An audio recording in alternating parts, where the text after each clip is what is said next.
जी अस्सलाम वालेकुम। उम्मीद है कि आप सब खैरियत व आफ़ियत से होंगे।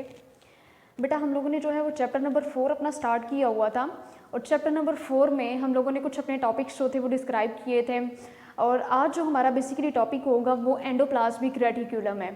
आज हम लोगों ने एंडोप्लाज्मिक रेटिक्यूलम के बारे में पढ़ना है कि बेसिकली जब हम सेल के स्ट्रक्चर के अंदर देखते हैं तो हमें एंडोप्लाज्मिक रेटिक्यूलम का स्ट्रक्चर वहाँ पे नज़र आता है। बेसिकली आज हम उसके जो है वो कुछ टाइप्स के अबाउट हम स्टडी करेंगे। एंडोप्लाज्मिक रेटिक्यूलम है क्या चीज़, उसकी टाइप्स और उसके जो बेसिकली फंक्शंस होते हैं वो एनिमल जो सेल होता है उसकी बॉडी के अंदर जो है वो उसके बेसिक फंक्शंस जो हैं वो क्या रोल प्ले करता है endoplasmic reticulum. So one by one हम डिस्कस कर लेते हैं। सबसे पहले मैं आपको बताती हूँ कि एंडोप्लाज्मिक रेटिक्यूलम जो है जब हम उसको अंडर इलेक्ट्रॉन माइक्रोस्कोप देखते हैं तो हमें नेटवर्क मिलता है चैनल्स का। जब हम इलेक्ट्रॉन माइक्रोस्कोप कोई भी मिनी चीज़ है, टीनी कोई चीज़ है, तो उसको देखने के लिए हम बेसिकली जो है वो माइक्रोस्कोप की हमें ज़रूरत होती है। हमने किसी भी स्ट्रक्चर को देखना है जो कि बेसिकली बहुत ही छोटा स्ट्रक्चर है, तो उस स्ट्रक्चर को देखने के लिए हम जो है वो इलेक्ट्रॉन माइक्रोस्कोप जो है वो इस्तेमाल करते हैं। तो इलेक्ट्रॉन माइक्रोस्कोप के थ्रू हमें उसके अंदर टीनी से टीनी भी कोई चीज़ है तो हमें नज़र आ जाती है। सो आज जो हम लोगों ने डिस्कशन अपनी करनी है वो एंडोप्लाज्मिक रेटिक्यूलम के ऊपर करनी है, जो कि आपको व्हाइट बोर्ड के ऊपर नजर आ रहा है basically.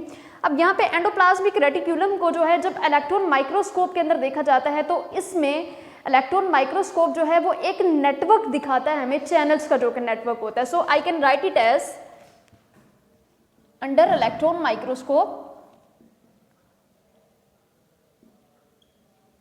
Electron microscope a network of channel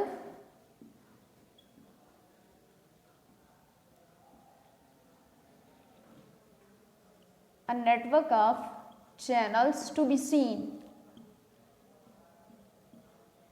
सो हमें इलेक्ट्रॉन माइक्रोस्कोप के नीचे जो है वो एक नेटवर्क नजर आया जो कि बेसिकली चैनल्स का एक नेटवर्क था जिसको एंडोप्लाज्मिक रेटिक्यूलम बोलते हैं। अब वो जो नेटवर्क है चैनल्स का, network of channel continues with the plasma membrane, वो बेसिकली जो सेल की प्लाज्मा मेम्ब्रेन होती है उसके साथ वो एक नेटवर्क मौजूद था जो कि नेटवर्क होता है चैनल्स का, और उस नेटवर्क को हम एंडोप्लाज्मिक रेटिक्यूलम बोलते हैं। यहाँ पे आपको स्ट्रक्चर नजर आ रहा है जिसकी एंडोप्लाज्मिक रेटिक्यूलम की मैं बात कर रही हूँ, तो ये स्ट्रक्चर जो है ये आपको बेसिकली नजर आ रहा है।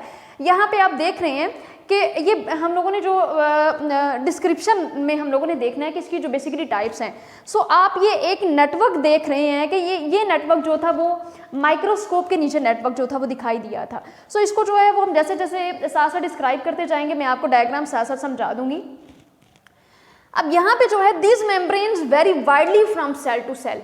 अब एंडोप्लाज्मिक रेटिक्यूलम की अगर हम बात करते हैं तो यहाँ पे एक पॉइंट मैंने आपको बताया है कि network of channels continues with the plasma membrane, और यही जो मेम्ब्रेन्स होती हैं वो वेरी वाइडली होती हैं फ्रॉम सेल टू सेल।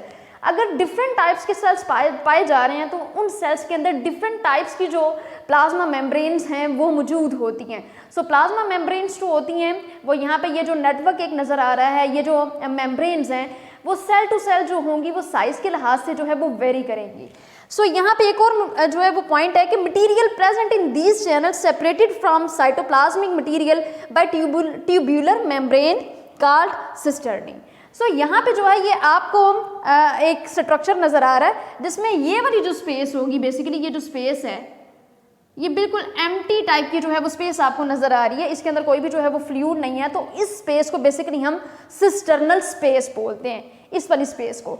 अब यहाँ पे जो है वो आपको कुछ चीज़ें नज़र आ रही हैं कि एंडोप्लाज्मिक रेटिक्यूलम के स्ट्रक्चर में सबसे आउटर वाली जो कवरिंग है वो न्यूक्लियर इनवेल्प है। सो हम जो है ये वाली जो आपको कवरिंग नज़र आ रही है ये बेसिकली इसकी जो है वो न्यूक्लियर इनवेल्प है। देन उसके बाद जो है आप ये देख रहे हैं कि इसके स्ट्रक्चर के अंदर छोटे छोटे जो हैं वो पोर्स नज़र आ रहे हैं आपको, और इन पोर्स को हम जो है वो राइजोसोम्स बोलते हैं। तो हम इनको जो है वो राइबोसोम्स बोलेंगे इन पोर्स को। सो यहाँ पे अब हम जो है वो टाइप्स के बारे में अगर डिस्कशन करें तो इसकी दो टाइप्स हैं। स्ट्रक्चर आपको समझ में आ गया जी। इसके स्ट्रक्चर में जो है जब आपने देखा तो न्यूक्लियर इनवेल्प जो है वो मौजूद होती है, सिस्टर्नल स्पेस इसके अंदर मौजूद होती है, फिर उसके बाद जो है वो राइबोसोम्स जो होते हैं वो बेसिकली इसके स्ट्रक्चर के अंदर जो है वो प्रेजेंट होते हैं। देन अगर टाइप्स को हम देखें तो इसकी बेसिकली जो है वो दो टाइप्स हैं, एंडोप्लाज्मिक रेटिकुलम की जो है वो दो टाइप्स हैं। एक जो है वो रफ एंडोप्लाज्मिक रेटिकुलम है जिसको हम RER भी बोलते हैं, और एक स्मूथ एंडोप्लाज्मिक रेटिकुलम है जिसको हम SER भी बोलते हैं। So I can write it as, अगर एब्रीवेशन पूछी जाए तो rough endoplasmic reticulum,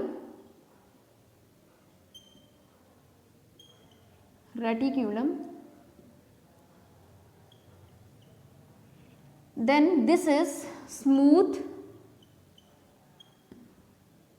endoplasmic reticulum.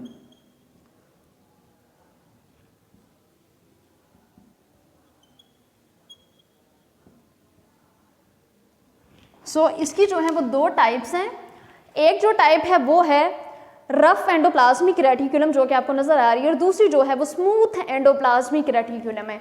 अब यहाँ पे ही हम स्ट्रक्चर की तरफ देख लेते हैं कि आपको इसके स्ट्रक्चर के अंदर दोनों चीज़ें नजर आ रही हैं। जिस टाइप को मैंने ऊपर लिखा है rough endoplasmic reticulum and smooth endoplasmic reticulum, आपको स्ट्रक्चर के अंदर भी वो चीज़ें नजर आ रही हैं कि ये रफ एंडोप्लाज्मिक रेटिकुलम ये है, रफ एंडोप्लाज्मिक रेटिकुलम ये वाला जो पोर्शन आपको नजर आ रहा है, और नीचे ये वाला जो पोर्शन आपको नजर आ रहा है बेसिकली ये जो है वो स्मूथ एंडोप्लाज्मिक रेटिकुलम वाला पोर्शन है। सो ये इसकी बेसिकली जो है वो दो टाइप्स हैं, रफ एंडोप्लाज्मिक रेटिकुलम और स्मूथ एंडोप्लाज्मिक रेटिकुलम। और अगर मैं रफ एंडोप्लाज्मिक रेटिकुलम की बात करती हूँ तो रफ एंडोप्लाज्मिक रेटिकुलम के अंदर जो है वो राइबोसोम्स जो हैं वो प्रेजेंट होते हैं। सो स्मूथ एंडोप्लाज्मिक रेटिकुलम के अंदर राइबोसोम्स प्रेजेंट नहीं होते। सो मैं यहाँ पे ये लिख सकती हूँ, मैं यहाँ पे थोड़ा सा रब कर देती हूँ।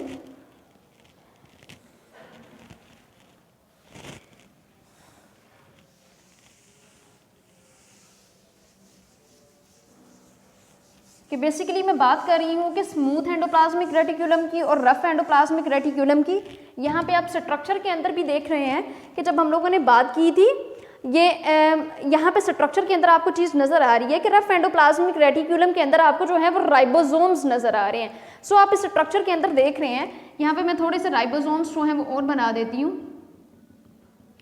तो ये जो है ये राइबोसोम्स आपको जिस पोर्शन के अंदर नज़र आ रहे हैं वो बेसिकली वो पोर्शन है रफ एंडोप्लाज्मिक रेटिकुलम का। So I can write it as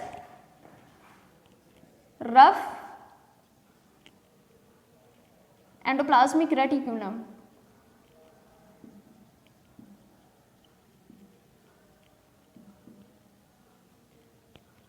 सो यहाँ पे जो कंडीशन है वो ये है कि रफ एंडोप्लाज्मिक रेटिकुलम वो टाइप है एंडोप्लाज्मिक रेटिकुलम की जिसके अंदर जो है वो राइबोसोम्स प्रेजेंट होते हैं। सो यहाँ पे मैं लिख देती हूँ कि प्रेजेंस ऑफ राइबोसोम्स।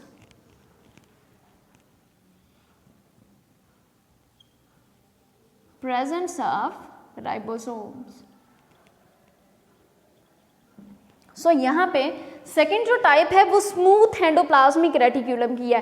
तो यहाँ पे ये आप देख सकते हैं कि स्मूथ एंडोप्लाज्मिक रेटिकुलम वाले पोर्शन के अंदर आपको राइबोसोम्स नज़र नहीं आ रहे। सो इसको मैं यहाँ पे ऐसे लिख सकती हूँ कि smooth SER, smooth endoplasmic reticulum जो है इसके अंदर जो कंडीशन है वो without presence of, without ribosomes.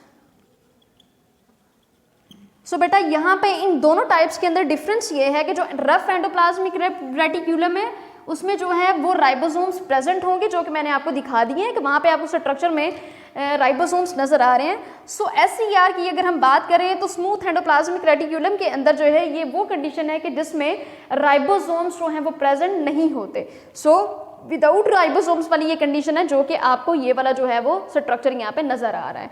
सो ये थी दो टाइप्स एंडोप्लाज्मिक रेटिकुलम की जिसको मैंने डिस्क्राइब किया। देन अब हम फंक्शंस की तरफ मूव करते हैं कि अब जो है वो एंडोप्लाज्मिक रेटिकुलम जो है उनके बेसिकली जो है वो फंक्शंस कौन कौन से हैं। सो वन बाय वन जो है वो मैं डिस्कस कर लेती हूँ कि इसके जो कुछ फंक्शंस हैं।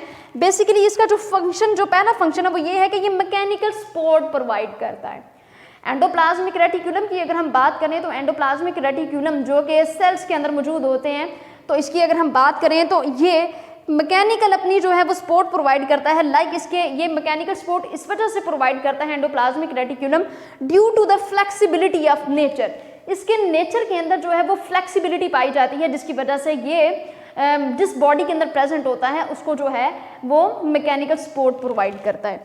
देन सेकंड पे आप ये देख रहे हैं कि प्रोटीन सिंथेसिस की अगर मैं बात करूं तो प्रोटीन सिंथेसिस, अब इसके एक और फंक्शन के अंदर ये पॉइंट है कि ये प्रोटीन की सिंथेसिस का काम भी करता है। देन उसके बाद जो है वो मेटाबॉलिज्म, अब लिपिड्स को हम देखें तो एंडोप्लाज्मिक रेटिकुलम जो है वो एंडोप्लाज्मिक रेटिकुलम जो है बेटा वो लिपिड्स की प्रोडक्शन में भी अपना रोल प्ले करते हैं। देन उसके बाद जो है इसका एक और फंक्शन ये है कि ये प्रोडक्शन करते हैं ऑफ हार्मोन्स की।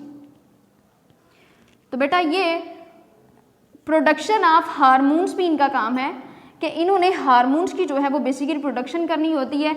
अब हार्मोन की प्रोडक्शन ये करते हैं, फॉर एग्जांपल अगर मैं बात करती हूँ बेसिकली यूकैरियोट्स की अगर मैं बात करती हूँ तो हार्मोन्स की ये प्रोडक्शन करेंगे। अब कौन कौन से जो है वो दो हार्मोन्स होते हैं, एक बेटा होता है टेस्टोस्टेरोन और दूसरा जो है वो हार्मोन होता है एस्ट्रोजन। सो बेसिकली ये दो हार्मोन्स हैं। Number 1 hormone is that testosterone and number 2 is that oestrogen. अब बेटा बेसिकली जो टेस्टोस्टेरोन है वो मेल्स के अंदर होता है और जो एस्ट्रोजन है वो फीमेल्स के अंदर होता है। सो बेटा ये जो था ये एक और इसका जो है वो एंडोप्लाज्मिक रेटिकुलम का फंक्शन है कि ये अपना फंक्शन इस तरह से रोल प्ले करते हैं, ये अपना रोल इस तरह से प्ले करते हैं कि ये प्रोडक्शन करते हैं हार्मोन्स की। बेसिकली इन्होंने बॉडी के अंदर जो है वो हार्मोन्स की प्रोडक्शन करनी है। लाइक यूकैरियोटिक बॉडी की मैं बात कर रही हूँ, यूकैरियोटिक ऑर्गेनिजम्स की मैं बात कर रही हूँ, तो उसके अंदर जो है वो टेस्टोस्टेरोन जो है वो उसकी प्रोडक्शन करते हैं और उसके बाद जो दूसरा हार्मोन है वो एस्ट्रोजन है। सो एस्ट्रोजन जो होता है वो फीमेल्स के अंदर होता है और जो टेस्टोस्टेरोन होता है वो बेसिकली मेल्स के अंदर होता है। अब यहाँ पे मैं इसको थोड़ा सा रब कर देती हूँ और बाकी जो है एक और इसके जो है वो फंक्शन है बेटा,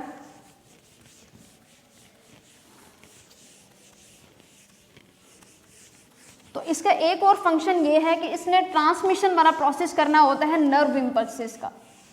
सो इसने नर्व इम्पल्सेस को जो है वो ट्रांसमिट करना होता है from cell to cell. Then उसके बाद बेटा जो है मैं अगर बात करूं तो site of new membranes, endoplasmic reticulum जो है वो न्यू मेम्ब्रेन्स के लिए जो है वो साइट जो है वो प्रोड्यूस करता है, जिसकी वजह से लाइक अगर मैं बात करूं तो साइट ऑफ न्यू मेम्ब्रेन्स के लिए ये जो साइट्स प्रोवाइड करता है वो प्रोटीन्स की और लिपिड्स वगैरह की जो है वो सिंथेसिस के लिए साइट्स प्रोवाइड करता है। सो मैं यहाँ पे ये लिख सकती हूँ कि इसके एक और जो फंक्शन है production of sites, production of sites. इसने जो साइट्स प्रोवाइड करनी है बेटा वो इसने लाइक सिंथेसिस, जो साइट्स इसने प्रोवाइड करनी है वो प्रोटीन्स के लिए करनी है, प्रोटीन्स की सिंथेसिस के लिए, या फिर इसने जो है वो लिपिड्स की सिंथेसिस के लिए जो है वो साइट्स प्रोवाइड करनी है। यू नो कि आपकी बॉडी के अंदर जो है वो प्रोटीन्स भी पाए जाते हैं और लिपिड्स भी पाए जाते हैं, देन कार्बोहाइड्रेट्स भी मौजूद होता है। तो देन उसके बाद जो है वो बेटा इसी तरह से जो है वो एंडोप्लाज्मिक रेटिकुलम की अगर हम ये जो फंक्शन देख लेते हैं तो उसने बॉडी के अंदर जो है वो साइट्स प्रोवाइड करनी होती है for the synthesis of protein and lipids. और एक और इसका फंक्शन ये है कि इसने ट्रांसमिट करना होता है नर्व इम्पल्सेस को, ट्रांसमिशन ऑफ नर्व इम्पल्सेस।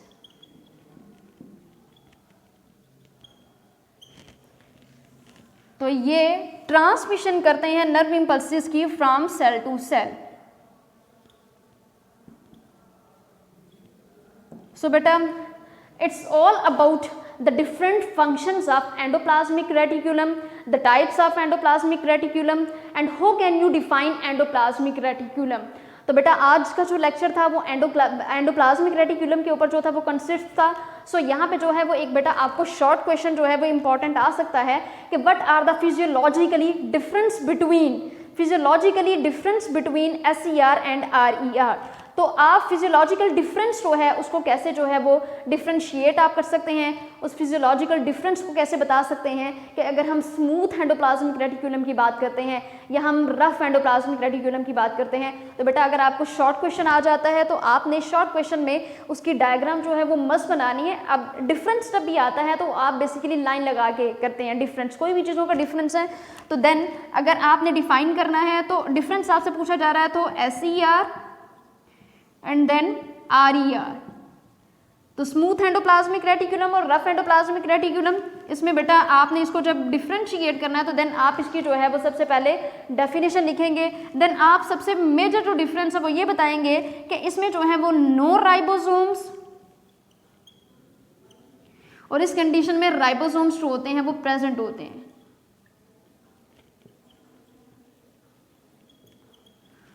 सो बेटा जो है ये इनका मेजर जो है वो डिफरेंस है। अगर शॉर्ट क्वेश्चन में आपसे जो है वो डिफरेंस पूछा जाता तो आपने डेफिनेशन लिखनी है, उसका मेजर डिफरेंस बताना है, देन आपने जो है वो डायग्राम अंदर कोड कर देनी होती है। सो आप अपने डायग्राम के थ्रू भी बता सकते हैं कि इसके अंदर राइबोसोम्स जो होते हैं वो प्रेजेंट होते हैं या नहीं होते, कौन से पोर्शन के अंदर वो प्रेजेंट होते हैं और कौन से पोर्शन के अंदर वो प्रेजेंट नहीं होते हैं। सो एक दफ़ा मैं फिर से रिपीट कर दूँ, एक ओवरव्यू में आपका लेक्चर का दे देती हूँ कि आज जो हम लोगों ने स्टडी की है वो बेसिकली हमने एंडोप्लाज्मिक रेटिकुलम को लेकर के हमने बात की। बेसिकली एंडोप्लाज्मिक रेटिकुलम को जब हम लोगों ने देखा इलेक्ट्रॉन माइक्रोस्कोप के नीचे तो हमें एक नेटवर्क ऑफ चैनल्स जो था वो नज़र आया था, और नेटवर्क ऑफ चैनल्स जब हमें नज़र आया तो हमने उसके ऊपर जो है वो स्टडी करना शुरू कर दी।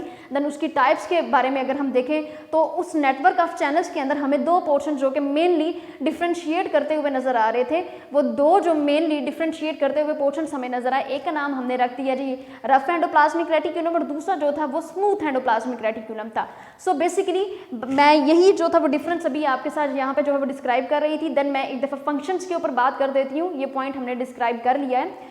फंक्शंस के अंदर ये है कि इसने प्रोटीन की सिंथेसिस करनी होती है, इसने साइट्स प्रोवाइड करनी होती है, इसने जो है वो हार्मोन्स की प्रोडक्शन करनी होती है बॉडी के अंदर, लाइक टेस्टोस्टेरोन और जो एस्ट्रोजन होता है। और मैंने आपसे बात की कि टेस्टोस्टेरोन जो है वो आपने याद रखना है कि वो मेल्स के अंदर होता है और जो एस्ट्रोजन होता है वो फीमेल्स के अंदर होता है। सो इस तरह से जो है वो हमने जो है वो 1 बाय 1 जो है वो डिस्कशन की। देन उसके बाद जो है बेटा मैंने आपके साथ जो थी वो बात की थी कि ये ट्रांसमिट करते हैं, जो नर्व इम्पल्सेस होती हैं उनको फ्रॉम सेल टू सेल जो है वो ट्रांसमिट करते हैं। सो होप सो जो है वो आपको बेटा समझ आ गई होगी। एक मैंने बहुत इंपॉर्टेंट शॉर्ट क्वेश्चन आपको ये बता दिया है कि how can you differentiate the physiological difference between the rough endoplasmic reticulum and smooth endoplasmic reticulum। so मैं यहाँ पे वो शॉर्ट क्वेश्चन लिख देती हूँ ताकि आपको याद रहे। What are the physiological difference between the rough endoplasmic reticulum and smooth endoplasmic reticulum। So short question बेटा ये बहुत इंपॉर्टेंट है और आने के चांसेस भी होते हैं, और ये क्वेश्चन जो है वो कई बार आता भी है कि what are the physiological difference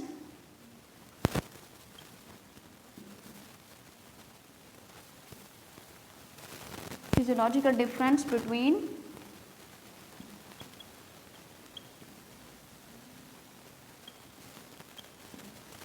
RER and SER। तो बेटा इसको जो है वो ध्यान से देख लीजिएगा क्योंकि ये जो है वो क्वेश्चन कई दफ़ा जो है वो बोर्ड में आया हुआ है। होप सो कि आपको जो है वो आज का लेक्चर पसंद आया होगा, आपके तमाम पॉइंट्स तो हमें क्लियर हो गए होंगे। बाकी बेटा अल्लाह ताला आपका और मेरा हामी नासिर हो, दुआओं में याद रखिएगा। अल्लाह निगहबान।